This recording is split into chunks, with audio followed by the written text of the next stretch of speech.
Sir ये बहुत पहले से ही था, क्योंकि एक हम गांव में रहते थे, थोड़ा बैकग्राउंड रूरल है, तो फिर वहाँ चलता है तू बड़ा डीसी लग रहा है, तू बड़ा डीसी लग रहा है। इन चीज़ से इंटरव्यू में जाने के लिए वो कॉन्फिडेंस, तो एडिटैप के उस इंटरव्यू ने वो कॉन्फिडेंस बढ़ाया। मतलब जो बहुत ज़्यादा नीचे था तो कॉन्फिडेंस बूस्ट बूस्ट मिला। और फिर आपके सामने जो दो बंदे बैठे हैं, रिटायर्ड ब्यूरोक्रेट्स हैं, सीनियर लेवल पे हैं, रिटायर हुए हैं, तो जब वो आपको गाइड करते हैं तो you take those thing seriously.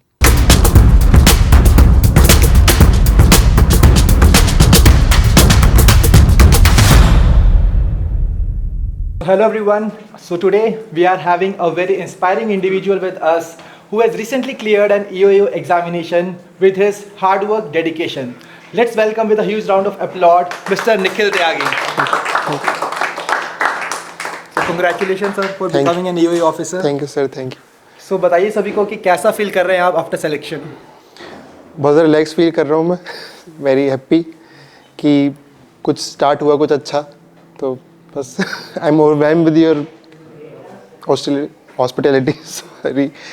तो बहुत अच्छा लग रहा है आप पे। तो दोस्तों मैं इनके बारे में एक बात बताऊं तो इन्होंने 2015 में बीटेक किया मैकेनिकल इंजीनियरिंग में, राइट। और उसके बाद एक काफ़ी लंबी जर्नी इनकी रही है।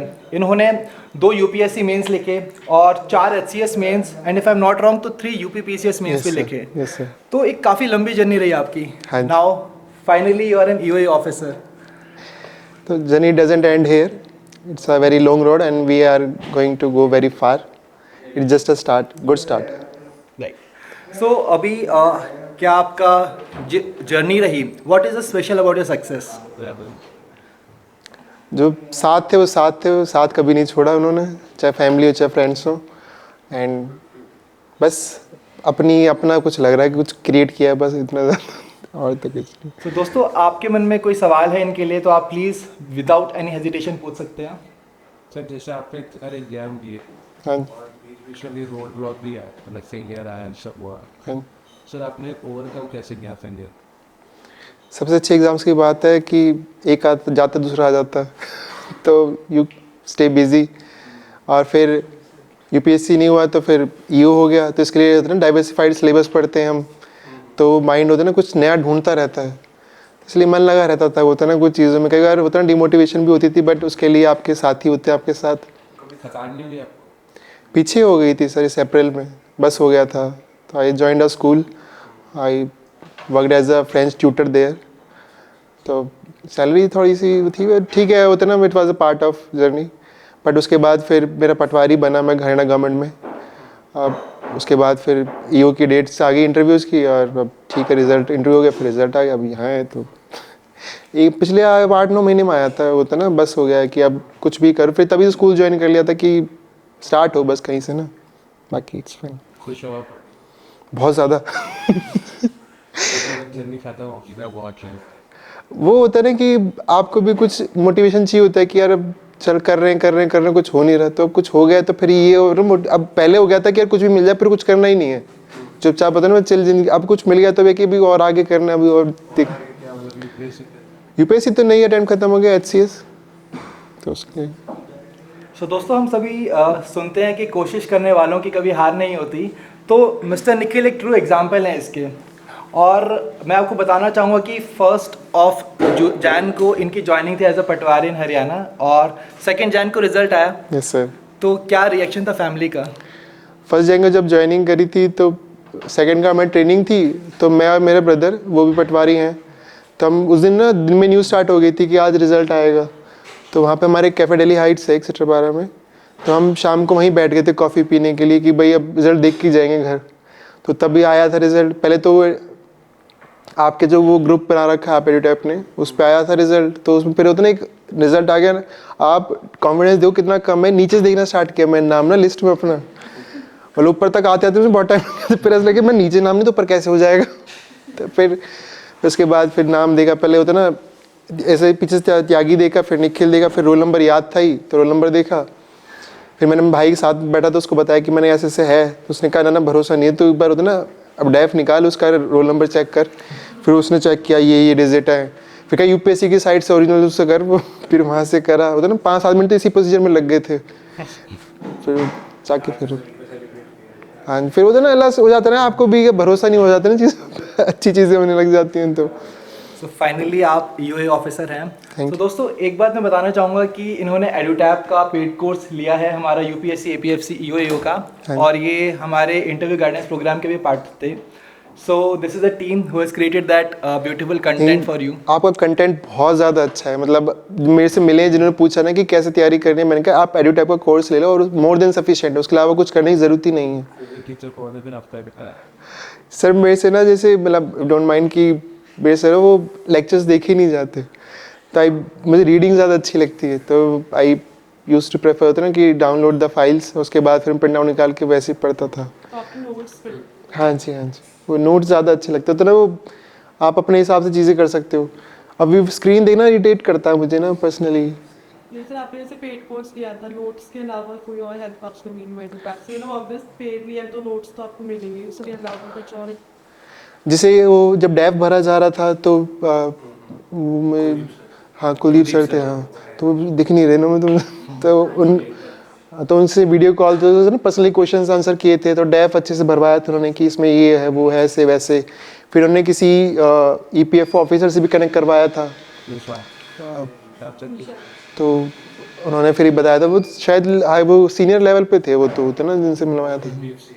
हाँ, तो फिर उसमें वो फिर इंटरव्यू गाइडेंस प्रोग्राम ने मतलब आपके इंटरव्यू ने मतलब वो तो ना एक चीज़ बदल दी। जैसे मेरा कॉन्फिडेंस इतना गिरा हुआ था कि मैं जब पिछले साल एक कोचिंग इंस्टीट्यूट में गया था मैंने इंटरव्यू देने, जब उसके 2023 में 23 में जब होता ना कि डाइव भरे गए कि अब इंटरव्यूज़ होंगे, तो अब वो कॉन्फिडेंस इतना कम था। अब मैं वो बोल रहा हूँ, मैं उतना बोला नहीं जा रहा मेरे से, मुझे लगा मेरी लैंग्वेज में दिक्कत है कि मैं इंग्लिश में बोल रहा हूँ तो ना इसलिए नहीं हो पा रहा हूँ। फिर मैंने हिंदी में इंटरव्यू स्टार्ट कर दिए थे। फिर एडुटैप का जब होता ना, वो सर थे, वो रिटायर्ड आईएएस ऑफिसर थे जो बैठे हुए थे, तो उन्होंने जब वो ना उन्होंने मेरे से लैंग्वेज प्रेफरेंस पूछी नहीं, वो सीधे इंग्लिश में स्टार्ट कर दिया। मतलब अच्छी बात है उन्होंने कर दिया तो फिर मैंने भी इंग्लिश में जवाब देना स्टार्ट कर दिए। फिर जब देते देते होता है, फिर मैंने लास्ट में से पूछा कि मतलब इंग्लिश ठीक है कि मैं चेंज तो ना करूँ, कहना नहीं ठीक है इंग्लिश ठीक है। फिर उसके बाद फिर मैंने सारे इंटरव्यूज़ इंग्लिश में दिए थे, जो मॉक दो दिए थे, और फिर मैंने वहाँ भी इंग्लिश बोला था। तो मतलब वो आपके इंटरव्यू गाइडेंस प्रोग्राम में ना वो जो कॉन्फिडेंस गिरा हुआ था ना डाउन, मतलब ज़मीन के अंदर था, तो उसको बाहर निकाला था। Sir finally you are a achiever for us, and we are having a tradition कि हम अपने स्पेशल अचीवर्स को ये बैच देते हैं जो आपने अर्न किया है। Thank you sir, thank you. Please अपनी चेस्ट पर आप लगा सकती हैं।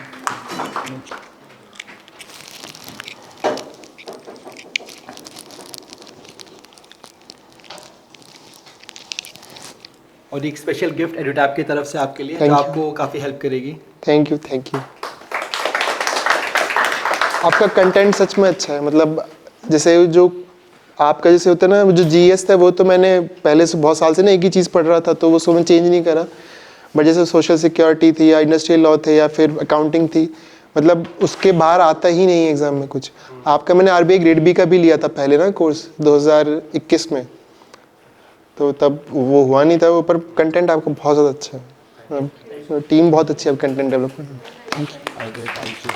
So hello everyone, welcome to EduTap and welcome to the Toppers interview series for an EOAO examination.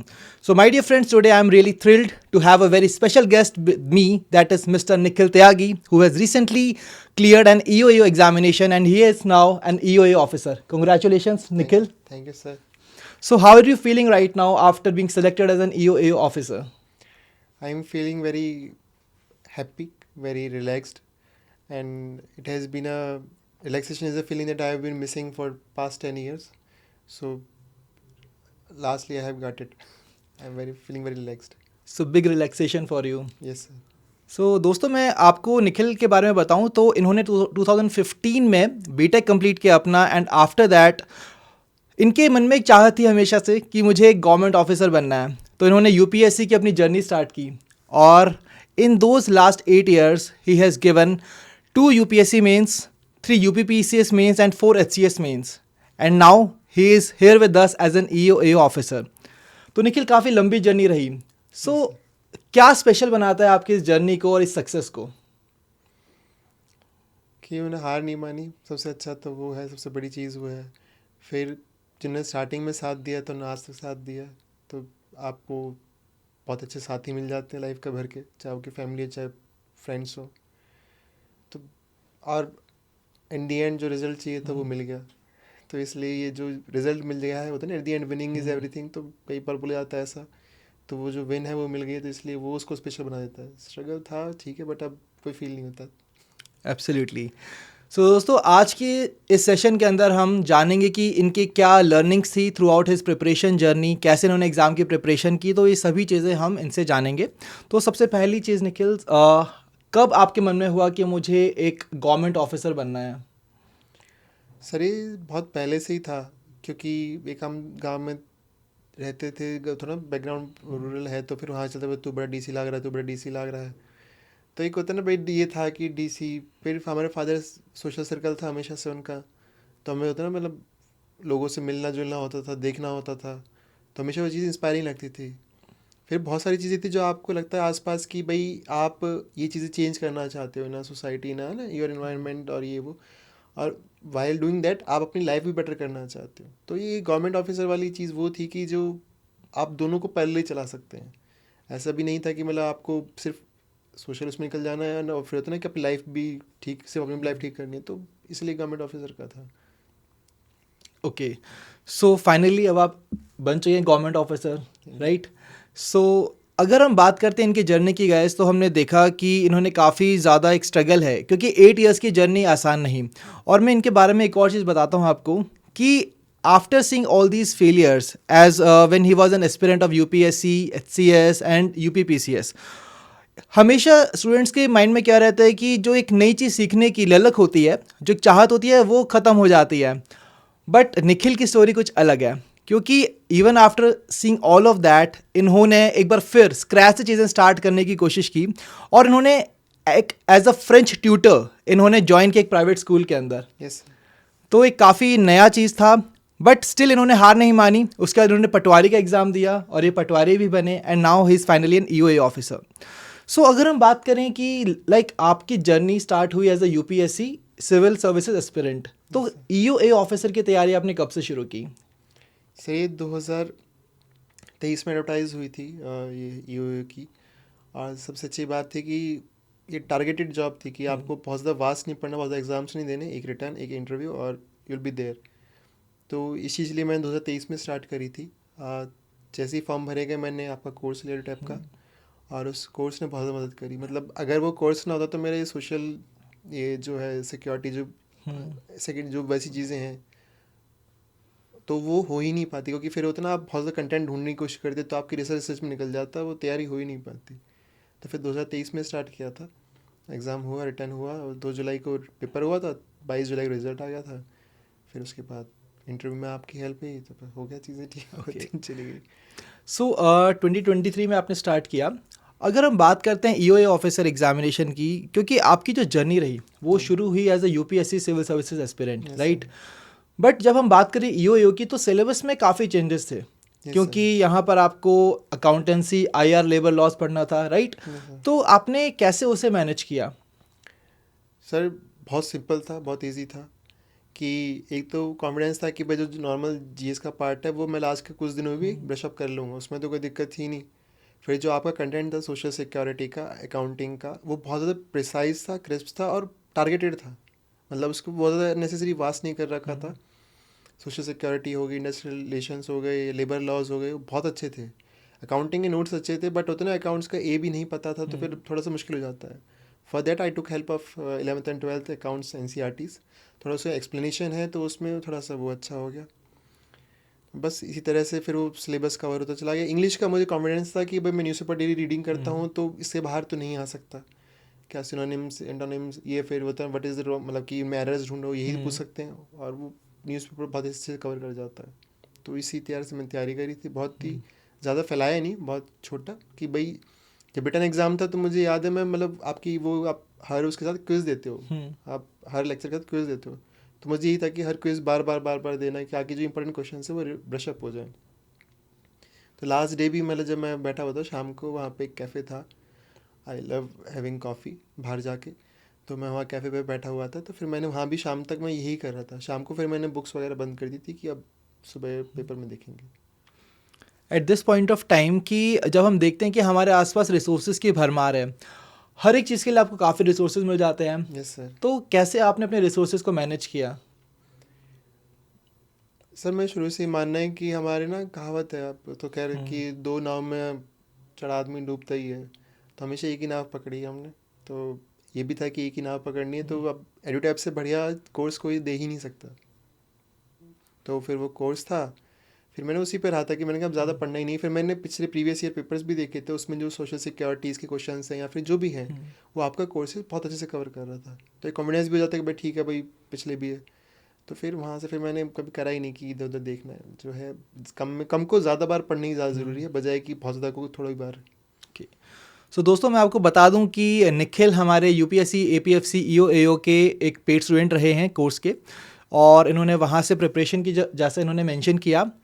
तो अगर हम बात करते हैं कोर्स की, तो what is the best thing that you would like to tell aspirants की ये एडुटैप के कोर्स की ये सबसे बेस्ट चीज़ है?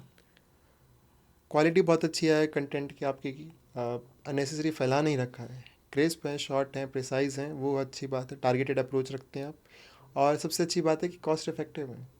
अननेसेसरी पॉकेट पे ना बर्डन नहीं पड़ता है। तो जब आपके वो कोर्स लेना था तो मैंने प्राइस देखा था, तो उसमें ये था कि हो सकता है कि भाई बाद में कई लोग प्रेफर करते कि हम बाद में लेंगे, डिस्काउंट हो जाएगा कोई। फिर मुझे लगा कि यार अगर कॉस्ट बेनिफिट एनालिसिस देखा जाए तो कॉस्ट तो बहुत कम है, तो इसलिए फिर मैंने तभी ले लिया था। फिर अब मुझे याद नहीं कि कितने का लिया था, बट आई टुक दैट। तो आपका कोर्स 80 में बहुत अच्छा है, कॉस्ट इफेक्टिव है, मतलब नेसेसरी आपने प्राइसेस हाइक नहीं कर रखे हैं। और आपका इंटरव्यू गाइडेंस प्रोग्राम का भी वो 500-500 रुपीज़ चार्जेस थे आपके, और बहुत बढ़िया था। मतलब मैं बता रहा हूँ आपके इंटरव्यू में बहुत चीज़ बदला है। ओके, सो इंटरव्यू पर हम आएंगे, बट आफ्टर मेरा लेटर कंटेंट भी स्टेजेस। बहुत अच्छा है, Yeah. फिर मैं वो तो ना चला गया। सो अगर हम बात करते हैं कि जैसा आपने कहा कि आपने कुछ प्रीवियस ईयर क्वेश्चंस को देखा था, लाइक सोशल सिक्योरिटी में कैसे क्वेश्चंस आ रहे हैं, हाँ, तो हर एक एस्पिरेंट के लिए जब भी हम किसी को गाइड करते हैं, so we always tell them कि आपके लिए जो मेन सोर्स है प्रिपरेशन का, that is basically your previous year questions. क्योंकि प्रीवियस ईयर क्वेश्चंस हमें दिखाते हैं कि किस लेवल के क्वेश्चंस एग्जाम में आ रहे हैं और कैसे क्वेश्चंस आ रहे हैं। बट अगर हम बात करें आपके 2023 एग्ज़ाम की, क्योंकि उससे पहले जो साइकिल थी वो 2021 में थी, यस सर, उस टाइम पर जो एग्ज़ाम का डिफ़िकल्टी लेवल था, it was little bit easier. Yes sir. But in 2023 exam का लेवल काफ़ी डिफ़िकल्ट हुआ, और ऐसे टाइम पर काफ़ी स्टूडेंट्स अपना टेम्परामेंट लूज़ कर जाते हैं, अपनी जो कामनेस को लूज़ कर जाते हैं, and they basically and up over doing and over attempting the questions. तो आपने उस सिचुएशन को कैसे हैंडल किया? जब पहले पेपर देते थे तो हमारे फादर साहब एक बात बोलते थे कि पेपर दे के आए भाई, पापा ने पूछा पेपर कैसा था, मैंने कहा पापा मुश्किल था। ये कहते थे भाई मुश्किल होगा तो सिर्फ निखिल के थोड़ी ना होगा, सबके लिए होगा, और आसान है तो भी सबके लिए होगा। तो इसलिए पेपर डिफ़िकल्ट है, ईजी, इस चक्कर पर हमें जाना ही नहीं चाहिए। पेपर ईजी है तो कट ऑफ हाई जाएगी, तो आपके नंबर भी ज़्यादा बनेंगे। पेपर डिफ़िकल्ट है तो कट ऑफ कम जाएगी, आपके नंबर फिर भी ठीक बनेंगे। तो आपका मतलब आप प्रिपरेशन करिए, कट ऑफ पेपर ईजी है डिफ़िकल्ट है doesn't matter. So I think इनका एक कहना है कि प्रेजेंट मोमेंट में हमें रहना चाहिए, हाँ। और क्योंकि एग्ज़ाम अगर डिफ़िकल्ट आपके लिए है तो सभी स्टूडेंट्स के लिए है, it is not going to matter a lot. The main thing is अभी प्रेजेंट में रह के आप डिसीजन मेकिंग कीजिए कि कैसे हमें आगे बढ़ना है इस एग्ज़ाम के अंदर और क्वेश्चंस को सॉल्व करना है। Keep your cool on that day, those 2 hours और 3 आवर्स, बस वही मैटर करता है। उससे पहले आपने क्या किया, उसके बाद का आप क्या करोगे 3 घंटे के बाद या 2 घंटे के बाद, कुछ मैटर नहीं करता। वो 2 घंटे में आप बस वहाँ प्रेजेंस रहिए, बाकी सारी दुनिया जो प्रॉब्लम्स है ना लाइफ की आपकी, वो 2 घंटे बाद भी ऐसी रहेंगे, कोई सॉल्व नहीं होने वाली, ना कुछ होता ना कुछ बिगड़ने वाला। तो वहाँ छोड़ के बाहर आप अपने चिल्लो के रूम में जाइए, बढ़िया से पेपर दीजिए। Very well said. सो अगर हम बात करते हैं हमारे एग्ज़ाम की, तो जब एग्ज़ाम हुआ आपका कंडक्ट, ठीक है, तो within very few days we have seen कि एग्ज़ाम रिजल्ट आपके सामने था, and you are really aware कि ठीक है मैं इंटरव्यू में अपीयर होने वाला हूँ यूपीएससी ईओ एओ के। बट इंटरव्यू के डेट्स नहीं आई, Yes, and around after an year interview dates were out. So कैसे आपने खुद को कनेक्टेड रखा उस टाइम पर एग्ज़ाम के साथ? इंटरव्यू में सर सबसे अच्छी बात ये होती है कि वो आपसे बहुत ज़्यादा सिलेबस का पूछते नहीं है। वो मतलब वहाँ पे जो नॉलेज टेस्ट करनी थी आप रिटन एग्जाम में हो चुकी है। इंटरव्यू में आपकी पर्सनैलिटी चेक करते हैं कि भाई आप आसपास की चीज़ों को लेकर कितने अवेयर हैं। तो सबसे अच्छी बात तो है ना, बहुत पुरानी हैबिट है, आज भी नहीं जाएगी, अब शायद आगे ज़िंदगी में कभी जाएगी भी, न्यूज़पेपर रीडिंग की। तो first thing in the morning कि हम न्यूज़पेपर रीड करते थे, तो आप वेल कनेक्टेड रहते हो जो आसपास आपके या होता है ना आजकल लोकल में, बाहर में, इंटरनेशनल में कोई भी चल रहा है। तो इंटरव्यू मेनली वही होता है। तो एक तो इंटरव्यू की प्रोग्राम प्रिपरेशन वहाँ से हो गई थी, न्यूज़पेपर से। दूसरा यही था कि जैसे ही आएगा इंटरव्यू, भाई ऐसा तो है नहीं कि भाई आज इंटरव्यू है, डेट आई और कल सुबह बुला लिया हमें। 10-15 दिन मिलते हैं उतना मिनिमम। तो इतना होता है जो बेसिकली जो टेक्निकल स्टफ़ है हमारा, चाहे होता है ना सोशल सिक्योरिटी लॉज हो, उसको ब्रश अप करने के लिए इतने बहुत होते हैं। फिर ये था कि प्रिपरेशन इतनी ही बहुत है इंटरव्यू में, मतलब अब दिया है इंटरव्यू तो फिर जब वहाँ जाते हो फिर आपको लगता है कि यार ये अब वो मोर और लेस ना कि इंटरेक्टिव सेशन है। अब जैसे मैं आपसे बैठ के कैजुअली बात कर रहा हूँ ना, मैं वहाँ भी वैसे ही बैठ के बात कर रहा था। तो टीचर भी मतलब वहाँ पे जो हमारे पैनल थे वो मेम्बर थे वो भी हंस रहे थे, होता ना मतलब बहुत कूल चिल से एनवायरनमेंट हो गया था। तो फिर अभी खैर मार्क्स इंटरव्यू के आए नहीं है, बट ठीक ठाक मिले होंगे। तो यही है कि वो इतना गेट टू नो सेशन है आपका, वो उसको इतना हावी नहीं होने देना अपने ऊपर कि भाई इंटरव्यू की तैयारी वैसे वैसे कुछ नहीं। आप आसपास जो एक बीन अवेयर पर्सन और जो आप होते हो, इतना तो होना ही चाहिए सबको, बस वही बन के वहाँ जाना है, बी क्यूरियस, और बस हो जाता है इंटरव्यू। राइट। सो काफ़ी काम माइंड से उन्होंने इस सिचुएशन को हैंडल किया, बट यहाँ पर एक इम्पॉर्टेंट पॉइंट है कि इंटरव्यू प्रोसेस का एक बहुत इंपॉर्टेंट पार्ट है डैफ। तो डैफ की इंपॉर्टेंस क्या है, आपने कितना सीरियसली अपने डैफ को फिल आउट किया था, और आप एस्पिरेंट्स को, जो आपके जो फ्यूचर एस्पिरेंट्स हैं यूपीएससी ईओ के, उनको क्या मैसेज देना चाहेंगे रिगार्डिंग द डैफ? सर डैफ जो मेन करना आपको मैटर करता है वो करता है आपका जहाँ पे आपको कुछ चीज़ें बहुत ज़्यादा सोच समझ के लिखनी है, वो आपकी हॉबीज़ वगैरह, फील्ड ऑफ इंटरेस्ट, कोई कंपटीशन जीते हैं, ये चीज़ें करती हैं। और बाकी चीज़ें तो भाई आप कहाँ से तो हो, जहाँ से भी हो, वो मैटर नहीं करती। बट डेव भरते वक्त ये चीज़ें ध्यान रखिए जी, कुछ भी ना मतलब फेक करने की कोशिश ना करें। मतलब ये तो मैंने मतलब पर्सनली जो चीज़ हॉबी थी वही लिखी। आपका जो इंटरव्यू गाइडेंस प्रोग्राम था उसमें जब वो कुलदीप सर ने जो लिया था तो उन्होंने बोला था कि कीप इट रियल। मतलब होता है ना कि ऐसा नहीं है कि आप अपने आप को बोल दें कि जिम में ग्रांड मास्टर बनते बनते रह गया वो, अब आपको चेस का सीन ही आता, तो वो वाला काम नहीं करना। बाकी डेफ इज़ बस जो हो वो लिख दो, क्योंकि जो हो वो लिख दोगे तो वहाँ वो बता पाओगे जो तुम हो। तो इसलिए ज़्यादा don't make it so complicated. बाकी डेफ है इम्पोर्टेंट पार्ट है, बट हम समटाइम्स ना चीज़ों को इतना इंपॉर्टेंस दे देते हैं और जितनी वो डिज़र्व भी नहीं करती हैं। जैसे मैं जब फॉर्म भरना स्टार्ट किया था, फर्स्ट डे भरना स्टार्ट कर दिया, मैं लास्ट डे सबमिट करा कि डेफ ऐसा भर दूंगा, वैसा भर दूंगा, डेफ ऐसा हो जाएगा, मतलब डेफ देखते ही सिलेक्शन कर लेंगे मेरा। तो ऐसा कुछ होता नहीं वो जाके आपको फिर लास्ट में वही भरते जो सच है। तो इसलिए हिसाब से वो डेफ को वही भरें। बाकी वही एक कीप इट रियल, और तो कुछ क्या। सो एक इम्पॉर्टेंट चीज़ ये है कि ओवर एग्जैजरेट ना करें डैफ के अंदर डिटेल्स को, and just try to keep it real and natural. Yes yes. Very good. So अगर हम बात करते हैं इंटरव्यू की, सो आपने मेंशन किया कि आपने एडुटैब का इंटरव्यू गाइडेंस प्रोग्राम ज्वाइन किया। Yes sir. So how was the interview guidance program of Edutap? Panel कैसा था जिन्होंने आपका मॉक इंटरव्यू लिया? उनका फीडबैक ने कैसे आपकी हेल्प की इन योर एक्चुअल इंटरव्यू? सही, तो सबसे जो मेन चीज़ थी इंटरव्यू में जाने के लिए वो कॉन्फिडेंस। तो एडिटैप के उस इंटरव्यू ने वो कॉन्फिडेंस बढ़ाया, मतलब जो बहुत ज़्यादा नीचे था तो कॉन्फिडेंस बूस्ट मिला। और फिर आपके सामने जो दो बंदे बैठे हैं, रिटायर्ड ब्यूरोक्रेट्स हैं, सीनियर लेवल पे हैं, रिटायर हुए हैं, तो जब वो आपको गाइड करते हैं तो you take those thing seriously. अब जो वहाँ पैनल में बैठे हैं वो भी वहीं से आए हैं और ये भी वहीं के हैं, तो चीज़ों को बेहतर समझते हैं। तो उन्होंने बहुत अच्छा वो दिया था कि your interview is fine, interview skills are good, communication skills are fine, but try to do the small steps की जो टेक्निकल स्टेप है उसको ब्रश अप करने की कोशिश करो। जैसे मेरे से ESIC का पूछ लिया था, उसकी डिटेल्स पूछ ली थी। थैंक गॉड आपके नोट्स हैं उस पर, ESIC का अलग से है, तो फिर उसके बाद मैंने किया था। बट यही था कि आपके इंटरव्यू गाइडेंस प्रोग्राम ने कॉन्फिडेंस दिया मुझे, ऊपर से वो गाइडेंस दी कि जो है ना वही रखो। मतलब आप ये जो शायद रिटायर्ड वो थे, मैं नाम भूल गया उनका, तो 2 मेंबर थे, वो सेकंड मेंबर थे, उन्होंने फिर ये बोला था कि बस दिमाग लगाने की कोशिश करो वहाँ पे ना, मतलब ऐसा भी नहीं कि नहीं आता जी नहीं आता, वो वाला काम नहीं, कोशिश करो सोचने की। जैसे मैं इंटरव्यू जब दे रहा था तो वहाँ पे जब UPSC में, तो वहाँ से मैं ब्लू जोन पूछ लिया था। अब ब्लू जोन मुझे पता याद नहीं आ रहा था बिल्कुल भी, तो उन्होंने कहा कि can you make a guess, मैंने कहा आई कैन, कहते डू। तो फिर मैंने कहा कि सर ब्लू जोन मतलब जो कंट्रीज़ हैं जो उतना ओशन बेस्ड है कि नहीं, नहीं I tell you one thing that it is nothing to do with the oceans, it has nothing to do with water.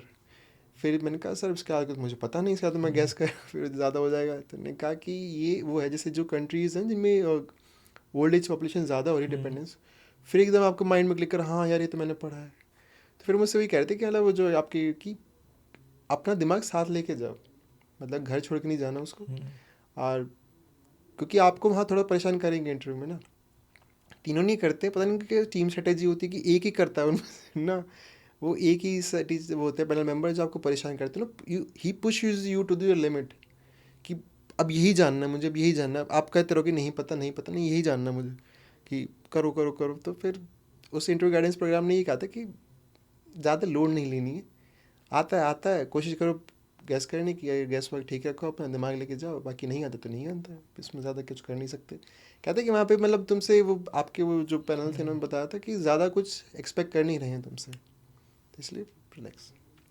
तो जो आपका मॉक इंटरव्यू था उसके एक्सपीरियंस ने कैसे आपको एक्चुअल इंटरव्यू में हेल्प की?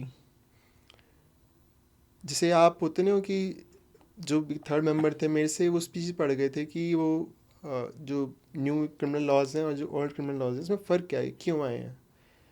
तो अब वही था कि आपको कॉन्फिडेंस रखना था कि ये मुझे चीज़ अब ज़्यादा इसमें नहीं पता डेप्थ में, क्योंकि आप रैशनैलिटी पे चले गए थे, वो है ना कि क्यों, मतलब कि क्या चेंजेस हैं वो अलग चीज़ है, कि क्यों करे गए हैं ये।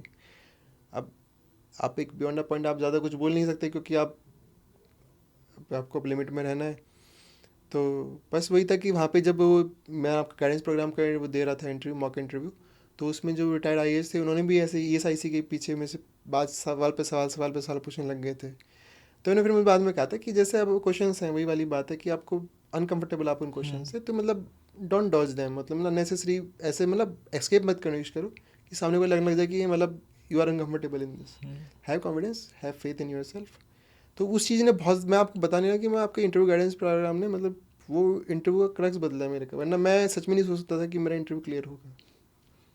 So it's good to hear कि I think EduTab has also given at least a small contribution to your very win big and your contribution, success. sir. You are just being humble, but EduTap has given a very big contribution in this selection. You're just being modest. You deserve much more credit than I'm trying to give you. इससे ज़्यादा क्या deserve करते हो, आपका notes, आपका content, आपका guidance programme, मतलब और आपका एक होता है ना पर्सन टू पर्सन कनेक्ट करने की कोशिश है, वो बहुत ज़्यादा अच्छी है। Thank you so much for your kind words. So अगर हम बात करें आपकी इस पूरी जर्नी की, right, you started as an UPSC civil services aspirant, Yes, sir. और हमेशा जब एक एस्पिरेंट हम रहते हैं और देयर अ टाइम कम्स जब हम कुछ फेलियर्स देखते हैं तो मन में एक बार आता है ना कि यार बस बहुत हुआ, बहुत हुई पढ़ाई, let's try something else. Yes, sir. तो आपके मन में ऐसा कुछ नहीं आया कि चलो अब ख़त्म करते हैं? अब आया तो सर पीछे जैसे कॉलेज में था तो प्लेसमेंट, ऑन कैंपस प्लेसमेंट हो गई थी, तो बार बार ना जब हो नहीं रहा था कुछ ऐसा लगता था कि यार वो जॉब छोड़ के गलती करती, वो जॉब छोड़ के गलती कर दी। तो जब आगे फिर अभी पीछे ये 2024 के अप्रैल में मेरा हो गया था कि बस अब लाइफ स्टार्ट करनी है, तो I start working as in school. बट फिर उसके बाद फिर होता ना कि when it's darkest before the dawn, तो बस वो वाला काम हो गया था। मतलब आज से 6 महीने पहले निखिल से मैं बात करूँ, उससे मैं बोलूँ भाई तेरी लाइफ ऐसे चेंज होने वाली है, तो निखिल मानेगा भी नहीं कि झूठ बोल रहा है, तो ऐसा पॉसिबल ही नहीं था। इतना आप इतना गिव अप कर चुके हो, तो आप अपने आप से गिव अप कर चुके होते हो। बट वही है कि persistence, consistency is the key, आप लगे रहे। फिर एक मौका आया पटवारी के एग्ज़ाम का, तो वो हुआ फिर, और मार्क्स भी अच्छे खासे आए, रैंक भी अच्छे आई हरियाणा में, पूरे हरियाणा में। तो फिर उसके बाद जैसे सिलेक्शन हुआ 17th को उसका रिजल्ट आया था, और तभी इसकी डेट्स आ गई थी। तो फिर आपको ना अब कि इंटरव्यू में जब जाते हो तो कॉन्फिडेंस मैटर करता है। तो फिर मुझे ये था कि ठीक है, अब होता है ना, मतलब नहीं मिलेगा नहीं मिलेगा, तो मैं एक जॉब है मेरे पास। आता है सर कि वह पूरा आता है, बहुत ज़्यादा आता है मतलब। तो वो आपने जो टाइम बताया कि 2024 के अंदर, वो अप्रैल वाला जो टाइम था, हाँ। तो how did you pick up yourself? क्योंकि ये सिर्फ वो टाइम नहीं है बल्कि इससे पहले लाइक आपने अगर हम काउंट करें तो आपने टोटल 9 मेंस एग्जाम्स लिखे हैं, यस सर। राइट? तो इस पूरे टाइमलाइन में there were so many moments जब आप डाउन थे, तो उस टाइम पर how basically you were picking up yourself and carrying forward your preparation ahead? There are times when you want a person that can believe in you even if you don't, and to that I will give my credit to my real brother Aman, and my father Anil Tyagi. And he was living with me, my brother, and we were preparing for all these exams over the years together. So whenever I had a doubt about myself, he was the one that had confidence in me always. तो family ने बहुत अच्छा से support किया, बहुत ज़्यादा अच्छे support किया। मतलब मैं इतना, मतलब हो सकता है कि कल को भाई मेरे बच्चे, तो मैं उनको इतने से सपोर्ट ना करूँ, अच्छे से मेरी फैमिली ने सपोर्ट किया। फिर मदर है मेरी सिस्टर्स हैं, उन्होंने बहुत ज़्यादा साथ दिया, मेरी चाचा हैं, चाची हैं, पता नहीं मतलब आपकी फैमिली आपके साथ खड़ी हो जाती है। फ्रेंड्स हैं मेरे, बहुत अच्छे दोस्त हैं, मतलब आप 2011 से कॉलेज से हम वही 5-7 दोस्त हैं, वही हैं आज भी। तो उन्होंने बहुत अच्छे से सपोर्ट किया।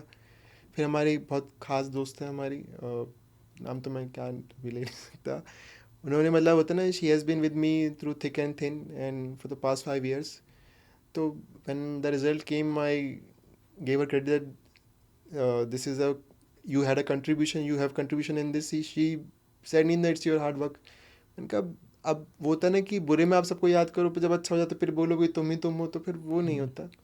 तो मैंने कहा नहीं, फिर फैमिली ने और उन्होंने बहुत ज़्यादा सपोर्ट किया। तो ना आपको चाहिए होता है, जैसे आपका स्लोगन है वी गॉट योर बैक, तो दे गॉट माई बैक। तो आज जब भी मैं मतलब रात को सोता था मुझे ये टेंशन नहीं होती थी, मतलब इस तरह की कि भाई मुझे कल को भाई पैसे कहाँ से आएंगे, 2 पैसे कहाँ से आएंगे। तो घर कहता तू करता रहे, होता ना, देख लेंगे हम, है ना। साथ ही थी वो, उन्होंने बोला था कि मैं हूँ ना, तू करता रहे। मैं तो आज फिर सब ठीक है। तो फैमिली, आपके क्लोज वंस मैटर करते हैं, तो ना बहुत ज़्यादा मैटर करते हैं, क्योंकि there are times when you doubt yourself, you don't believe in yourself. तो ये हर जगह है, आपको हर जगह कहीं भी हो जाएगा कि आपको साथी चाहिए होता है कि ना। कुछ एक होते हैं जो अकेले कर लेते हैं, but I am not one of them. So it's always great to have such a bigger support system, I would say. You have a very good. Yes. I have a very good support system. मतलब I can't compare my support system to anyone. I don't want to know anyone because I have a very good support system. I'm very proud of it. So apart from the support system, there are times when we feel stressed out, right? तो काफ़ी ज़्यादा चीज़ें होती है, even कभी exam नहीं निकल रहा है या फिर हमारे टारगेट्स होते हैं daily. So there are times when we feel even very much stressed. तो उस टाइम पर what was your stress buster? My stress buster was as running. It still is. I love running. I prefer going for a long run. I do it very regularly, on the daily basis. But when I'm feeling the night I'm having a problem in sleeping, the next morning if I have slept for a 1 minute, I'll do one thing. I'll be running in my park or wherever, whatever places, on the road, on sports complex, everywhere, anywhere. तो वो running है मेरा, वो होता है ना stress buster. वो आपको, आप लंबी रन कर लो, आपको इतना वो कर देता है, शांत कर देता है, फिर आपको लगता है ठीक है, सब होता है ना, क्योंकि आपके दिमाग को शांत कर देता है, और ये दिमाग बहुत अजीब चीज़ है। Right. So it's really always great कि जो आपकी हॉबीज़ हैं, जो आपको करना पसंद है, always try to do that, follow that. उनको हमें कॉम्प्रोमाइज़ नहीं करना ड्यूरिंग योर प्रिपरेशन, क्योंकि it always also helps us to stress out ourselves, right? Yes sir. So apart from this, अगर हम बात करें, लाइक आपने यूपीएससी की प्रिपरेशन करते हुए आपने साथ में फिर ईओ की प्रिपरेशन भी की। So there are so many other people as well जो किसी बैंक की प्रिपरेशन कर रहे हैं, एसएससी की प्रिपरेशन कर रहे हैं, राइट? तो आप उनको क्या मैसेज देना चाहेंगे कि if they are aiming to clear EO officer examination, will you suggest those people, even your UPSC aspirants as well? I'll tell you one thing, the exam is not difficult. I have cleared myself, so I can tell you from here, exam is not difficult, EO exam. Just you have to do some SOPs, that you have to read some material like social security laws and industrial laws and these basic things. You have to keep brushing up your GS, and just for those 2 hours or 3 hours, just be there. Don't think about anything else and you will clear the exam. It's very easy, trust me. सो अगर हम बात करते हैं आपकी preparation की, so preparation के अगर UPSC की बात करें तो वहाँ पर थोड़े सब्जेक्टिव क्वेश्चंस रहते हैं, राइट? बात एक और सबसे अच्छी बात, एडुटैप का कंटेंट ले लीजिएगा। मैं एडवर्टाइज नहीं कर रहा हूँ, बट कंटेंट सच में अच्छा है। Thank you so much. So I was actually talking about that there was a slight change in the type of questions, in the pattern of exam when you're shifting from UPSC to this EOAO. Yes, sir. क्योंकि वहाँ पर थोड़ी चीज़ें conceptual रहती हैं और यहाँ पर फैक्चुअल। तो आपने कैसे उन फैक्ट्स को याद रखा? How did you brush up all those facts for your exam? Sir एक तो आपके नोट्स हैं वो प्रिसाइज थे, तो उनको और थोड़ा प्रिसाइज करने के लिए मैंने उसमें से अपने नोट्स बनाए थे। हर चीज़ के लिए बनाए थे, कुछ कुछ चीज़ों को बनाए थे। दूसरा, जो आपकी क्विज़ प्रोवाइड करते हो आप एक तो हर वीडियो लेक्चर नीचे प्रोवाइड करते हो, और ऊपर से फिर आप एक बाद में भी पूरे उसकी देते हो, एक समरी शीट उसमें भी होता है। तो यही टेस्ट होते हैं, यही होते हैं ना, क्वेश्चन आंसर्स होते हैं जो आपकी ब्रशअप करवाते हैं। बाकी फैक्चुअल है, ये फैक्चुअल चीज़ बार बार रीडिंग से ही होगी, वैसे नहीं हो सकती। So it's really important, guys, कि even Mr. Nikhil has also faced the same issue. So it's very important कि multiple revisions हम करें, जितने ज़्यादा हम possible हैं questions को solve करें, because at the end of the day these are going to help us out in achieving our dream of becoming an officer. Right. बहुत ज़्यादा कंटेंट पढ़ने से अच्छा है कि मतलब आप there is a movie Chandni Chowk to China, तो उसमें एक डायलॉग है कि मुझे तुम्हारे 10,000 मूव से खतरा नहीं है जो तुमने एक बार प्रैक्टिस की है, मैं तुम्हारे उस एक मूव से खतरा है जिसको तुमने 10,000 बार प्रैक्टिस किया। तो रादर कि आप बहुत ज़्यादा कंटेंट पढ़े से अच्छा कुछ कंटेंट पढ़ें, उसको बार बार ब्रशअप करें, आएगा उसी में से। आप अलग अलग नोट्स उठा लेंगे तो उसमें से फ़ायदा नहीं होगा, आप वही चीज़ बार बार अलग अलग जगह से पढ़ रहे हो तो आपकी होता है ना एक फ़ोटो मेमोरी बन जाती है, आपको फिर पता होता है कि ये वहाँ पे ऐसा ऐसा लिखा हुआ है। तो अगर सेम चीज़ बार बार पढ़ेंगे तो वो अच्छी बन जाती है। वेल सेड, और काफ़ी अच्छा सोर्स ऑफ इंस्पिरेशन आपने बताया। एंड आई थिंक सभी एस्पिरेंट्स को ये चीज़ याद रखनी चाहिए, उनके स्ट्रेंथ्स क्या हैं, हाँ जी। राइट, और अपने वीक एरियाज़ पर भी काम करते रहे, उनको कन्वर्ट कीजिए अपने स्ट्रेंथ एरियाज़ में। सो जैसे कि आपकी एक लंबी जर्नी रही, तो आपने खुद को मोटिवेटेड कैसे रखा for this long time? Sir यही था कि होता है ना कि हम बचपन से एक चीज़ होता है ना देखते आए हैं कि कभी तो चीज़ें ठीक होती हैं, तो बस यही था कि बस काम करते रहो, कभी तो चीज़ें ठीक होंगी, कभी तो चीज़ें ठीक होंगी, और जब ठीक होता है तो सब कुछ ठीक होता है। आपको लग रहा होगा कि भाई मेरे जैसे होता है ना कि 2019 की बात है, तो कुछ हो नहीं रहा था, तो उस वक्त अच्छी इसके मेन से तो हमें लग रहा था मेरी बॉडी में कुछ दिक्कत हो रही है, कुछ बड़ी दिक्कत हो रही है, मेजर इशू हो रहा है। अब हम पहले एक डॉक्टर पे गए, हॉस्पिटल में गए, वहाँ पे उन्होंने कुछ टेस्ट करे, वहाँ कुछ नहीं मिला, फिर दूसरे पे गए, फिर वहाँ नहीं मिला, तो हमारे फिर पापा हमें अपने एक फ्रेंड पे लेके गए। तो जब उनके पास गए तो उन्होंने पूछा मेरे से कि भाई तैयारी वैयारी कर रहे हो? मैंने कहा हाँ। किस चीज़ की? मैंने किस चीज़ की? तो वहाँ से उन्होंने कहा कि जब हमारी माइंड को ना सबसे ज़्यादा टेंशन चाहिए होती है, वो डिस्ट्रैक्शन ढूंढता है।